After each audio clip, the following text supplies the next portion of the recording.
જય સચ્ચિદાનંદ. COL એટલે કે વર્ષભર શીખેલ જ્ઞાન અને સર્જનાત્મકતાનું એક પ્રદર્શન, જેની અંદર ભારત એક શૈક્ષણિક સફરની થીમ હતી.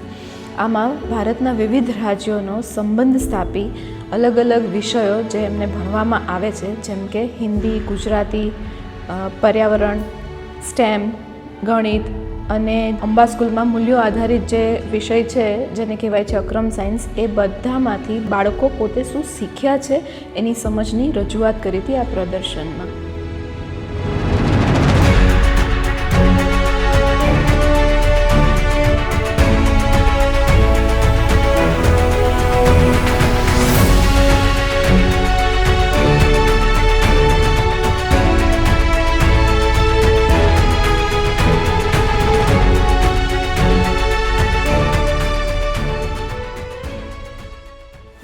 જય સચ્ચિદાનંદ.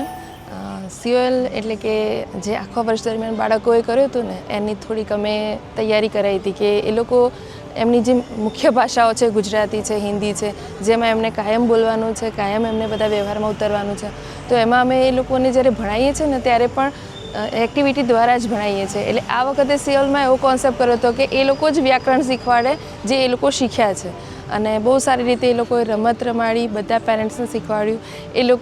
એમને જે વસ્તુ અમે શીખવાડી રહ્યા હતા એ એમને શીખવાડવાની આવી ત્યારે એમને બહુ આનંદ આવ્યો, અને રમતા રમતા ખરેખર વ્યાકરણને એટલું સરસ ભણાવ્યું કે પેરેન્ટ્સને પણ થયું કે અમે પણ જે ભૂલી ગયા હતા ને એ ટૉપિક્સ અમને યાદ આવી ગયા. એ સિવાય પણ અમે ગુજરાતી અને હિન્દીમાં એ લોકોને સ્પીચ બોલતા શીખવાડ્યા હતા. કોઈ એવા જ વ્યક્તિઓ કે જેનાથી એ લોકોને મોટિવેશન પણ મળે, બીજાને પણ એ મોટિવેટ કરી શકે, અને પોતે પણ એ વ્યક્તિને સર્ચ કરે કે એમના જીવનમાં શું બન્યું, અને પછી પોતે જ એ કેરેક્ટરમાં આવી ગયા, અને એમણે બહુ સરસ રીતે એ પણ એક્સપ્લેન કર્યું. અમે ગુજરાતી અને હિન્દી ભાષામાં નવા શબ્દો અને સાચું ઉચ્ચારણ, અમે બધાની સામે પ્રેઝન્ટેશન આપતા, વ્યાકરણ અને વાક્યો બનાવતા, રમતા રમતા સાથે મળીને હિન્દી અને ગુજરાતી શીખ્યા. ગણિતને વ્યવહારિક જીવન સાથે જોડવા માટે બાળકો દ્વારા સુપર સેવર માર્કેટ તૈયાર કરવામાં આવ્યું હતું, જેમાં માતા પિતા ગ્રાહક બન્યા હતા. તેમને પોતાનો માસિક ખર્ચ અને બચતની ટકાવારી કાઢ્યા બાદ તેમાંથી પોતાની ગમતી વસ્તુઓ અને જીવન જરૂરિયાતની વસ્તુઓની ખરીદી કરી હતી. ત્યારબાદ તેમને કેશ કાઉન્ટર ઉપર તેમને પોતાનું બજેટ બરાબર સાચવ્યું છે કે બજેટ કરતાં વધુ ખર્ચ કર્યો છે તે સમજાવવામાં આવ્યું હતું. સ્માર્ટ સેવર સુપર માર્કેટમાંથી અમે બજેટ બનાવવાની સમજ, ગણતરી કરવાની કુશળતા, બચત કરવાની સમજ, યોગ્ય નિર્ણય લેવાની ક્ષમતા, ખર્ચ અને જરૂરિયાતની સમજ, વ્યવહારિક જીવન સાથે જોડાયેલી શીખ વગેરે જેવા ગુણો શીખ્યા.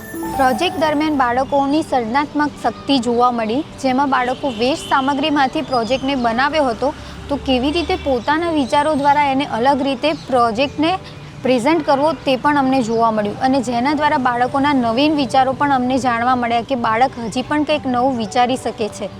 સ્ટેમમાંથી અમને વૈજ્ઞાનિક વિચારશક્તિ, ટેકનોલોજીની સમજ, ગણિતનો ઉપયોગ, અવલોકન કુશળતા, સમસ્યા ઉકેલવાની ક્ષમતા, ટીમવર્ક અને સહકાર શીખવા મળ્યું. અમારી પ્રયોગ કરવાની અને રજૂ કરવાની કુશળતા વધી, અને સાથે સાથે નિરીક્ષણ કરવાની પણ ક્ષમતા વધી. અબતક ટીવી ચેનલના શો દ્વારા બાળકો દ્વારા જનતા સુધી સામાજિક જાગૃતિનો સંદેશ પહોંચાડવામાં આવ્યો. આમાં અમે મહત્ત્વના મુદ્દાઓને આવરી લીધા, જેવા કે પ્લાસ્ટિક, પાણી અને વીજળી. આ કાર્યક્રમ એક ડ્રામા દ્વારા પ્રસ્તુત કરવામાં આવ્યો હતો.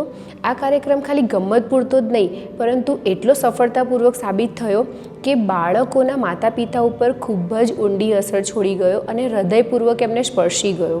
અને મહત્ત્વની વાત તો એ થઈ કે આ કાર્યક્રમથી દરેક બાળકના માતા પિતાએ એવું નક્કી કર્યું કે આ બધા જ પ્લાસ્ટિક, વીજળી અને પાણી જેવા દરેક તત્વોની જે માહિતી છે એ એમણે પોતે સાંભળી અને આ બધી બાબતોનું ધ્યાન રાખવાની જવાબદારી વ્યક્ત કરી. વીજળી બચાવ, ધરતીને પ્રકાશ આપો. પ્લાસ્ટિક ઓછું વાપરો, પ્રકૃતિને સ્વચ્છ રાખો. પાણી બચાવો, ભવિષ્યને સુંદર બનાવો. ખીચડી હાસ્ય નાટક દ્વારા વિદ્યાર્થીઓને સમજાવવામાં આવ્યું કે અંગ્રેજી એ એક આંતરરાષ્ટ્રીય ભાષા છે, જે સંવાદો, ટેકનોલોજી અને ઉચ્ચ અભ્યાસ માટે ખૂબ જ મહત્ત્વપૂર્ણ છે. ઇન્ટરેક્ટિવ રમતો અને મોડેલ બનાવવાની પ્રવૃત્તિઓ દ્વારા વિદ્યાર્થીઓએ અંગ્રેજી વ્યાકરણના વિષયોને સારી રીતે સમજીને તેને આત્મવિશ્વાસપૂર્વક અંગ્રેજીમાં રજૂ કરી શક્યા. અમે ખીચડી સિરિયલ થીમ પર ડ્રામા કર્યો હતો.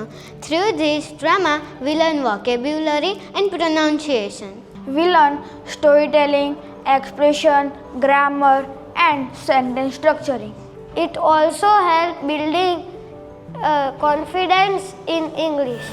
ભારતની સફરમાં છેલ્લે તો ગુજરાત તો આવે જ, તો ગુજરાત માટે એ લોકોએ રૂડું રૂપાળું સરસ મજાનું ડાન્સ પરફોર્મન્સ કર્યું. આ ડાન્સ પરફોર્મન્સ દ્વારા અમારો સ્ટેજ ફિયર દૂર થયો અને કોન્ફિડન્સ સાથે બોલતા શીખવા મળ્યું.